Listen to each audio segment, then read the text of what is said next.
At 39 years of age, most people have established themselves in their careers. But at 39, George Chuvalo, our great Canadian hope in boxing, has gone back to the ring. Gone back to regain a title that he never lost in a fight, but lost because there were no fights. The Canadian Boxing Federation said that he was inactive. Chuvalo said no one ever challenged him.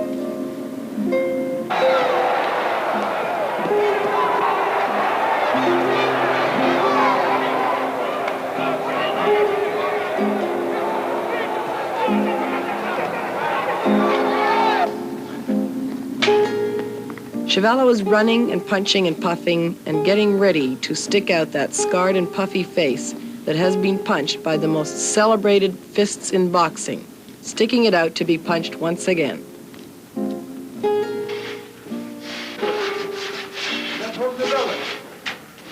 The man he'll fight is Robert Pretty Boy Felstein.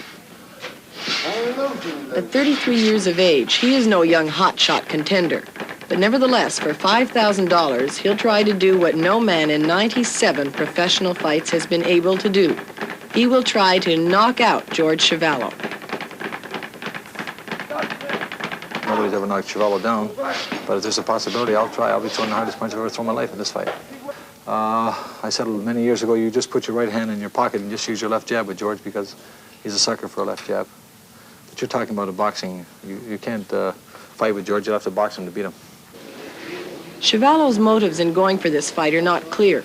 His lifelong manager, Irving Ungerman, would have nothing to do with this fight. Ungerman says that Chuvalo's too old to fight.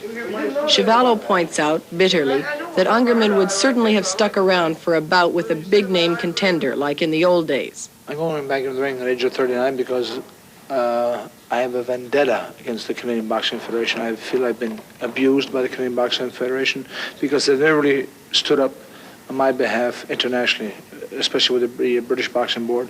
I'm only one of many Canadians who have held the Canadian title, who have never had a crack at the British Empire title, especially since, in the last 40 years, since the 30s, since Larry Gaines, who was the last Canadian to ever hold the British Empire title. None of us have ever had a crack at it since then. Earl Walls, James G. Parker, Bob Carew, myself, none of us have ever had a crack. And especially since all of us were ranked ahead of the British Empire champions in the world ratings. The Canadian Boxing Federation has never made a stand on our behalf. Now, internationally, they're pussycats, but domestically, they try to be tough guys. They have a meeting once a year, and they said, well, George Chuvalo hasn't defended the title for about a year or so. Forgetting the fact that nobody has ever challenged me, nobody has wanted to fight me, nobody's ever expressed a desire to get in the ring with me. And they took the title away, and this is something that's really irked me. And actually, I have to take that back. Bobby Felstein did say he wanted to fight me about 6 months prior to them taking the title away. Nick Zubre wanted to put on the fight in Edmonton, which is the home of the Canadian Boxing Federation's president, Ron Hayter, which just shows how stupid it is. The fight was scheduled for about 6 months prior to them lifting my title from me, and it's just absurd when you think about it. How was Pretty Boy Felstein as an opponent? When I think of Bobby Felstein, he's the epitome of a guy wanting to survive.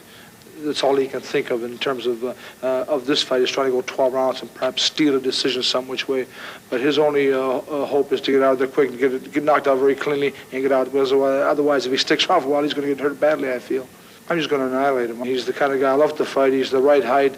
He's a tall guy. He's taller than I am. He's a fairly heavy fella, but he doesn't move that well. He's the kind of fella I can maneuver. I can keep him on the ropes. I can keep him away from the center of the ring. And I can really make it my kind of fight. I can control Bobby Felstein. So anytime you can control a man and make a fight your kind of fight, it's an easy fight. At 18, George was a professional boxer, knocking out 4 men one night. By 21, he was Canadian heavyweight champion. Always a top-ranked boxer, he was even ranked as #1 contender for the world title at one time. During Chuvalo's undisputed reign as Canadian champion, he was always in the big time, but never in the money. Chuvalo has fought all the great champions, Floyd Patterson, George Foreman, Muhammad Ali, but he's never won the world heavyweight crown. I put on this morning after my order. His endurance is legendary. He has dignified the act of taking endless physical punishment. Muhammad Ali said, "I don't know who was ever tougher on me physically than Granite Jaw George Chuvalo. He gave me 2 distance fights for a total of 27 rounds, took everything I had to dish out, and kept coming back for more. In fact, It's said that Ali seriously damaged his hands from punching Chuvalo's face. Today, when he slugs the 200-pound bag, you can still see the force and stamina that gave him his reputation.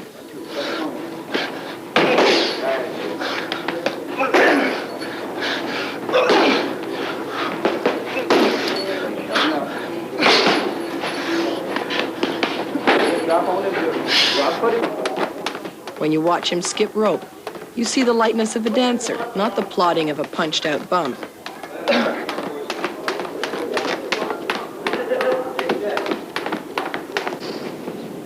Nevertheless, at 39, a 5-mile run can be a lonely experience. The sweetness of past victories does not numb the pain of trying to forge a 270-pound body to a fighting weight 230 pounds. I'm starting to enjoy my training at this stage because it's the last week. But I must comment that the earlier part of the training was pure torture for me. It was really sheer torture. It was a lot of work, especially since I had about 35 or 40 pounds to lose, and I lost the bulk of that. And it's really been an arduous grind. But the last week I'm starting to enjoy because I know it's the last week, and I'm really starting to feel sharp, especially today. I felt very sharp. I started to feel very strong. I'm really starting to concentrate on the fight, and I really know what I have to do in the fight in order to win the fight handily. And this is what I really have to do in the last week. I'm starting to enjoy it because I know this is coming down to D-Day. So this is my cup of tea the last week. Basically, training in terms of hitting the bag, skipping rope, all point to one thing: conditioning, stamina, endurance. And this is what I need primarily in this fight. As long as I have my stamina together, as long as I'm able to go at a good, fast, hard pace, this fight will be no problem for me at all. Chuvalo is a highly complex man. He's chronically late. People say of him that he is sensitive, stubborn, sentimental, and strong.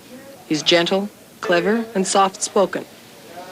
George Chuvalo knows that inside the ring, wearing only his trunks and bathed in light, he is a sex symbol, a 20th century gladiator, despite the fact that he's a little overweight.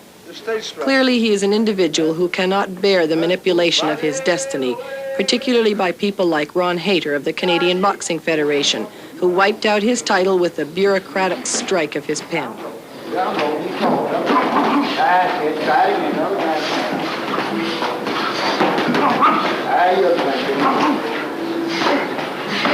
Many things have eluded George Chuvalo. The world heavyweight title, the British Empire crown, but never pride. And so, for $10,000, Chuvalo will again step into the ring to fight for pride and not for money.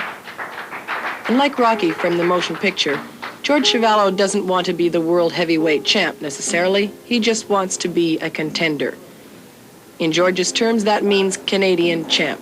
But for George Chuvalo, this is his last stand.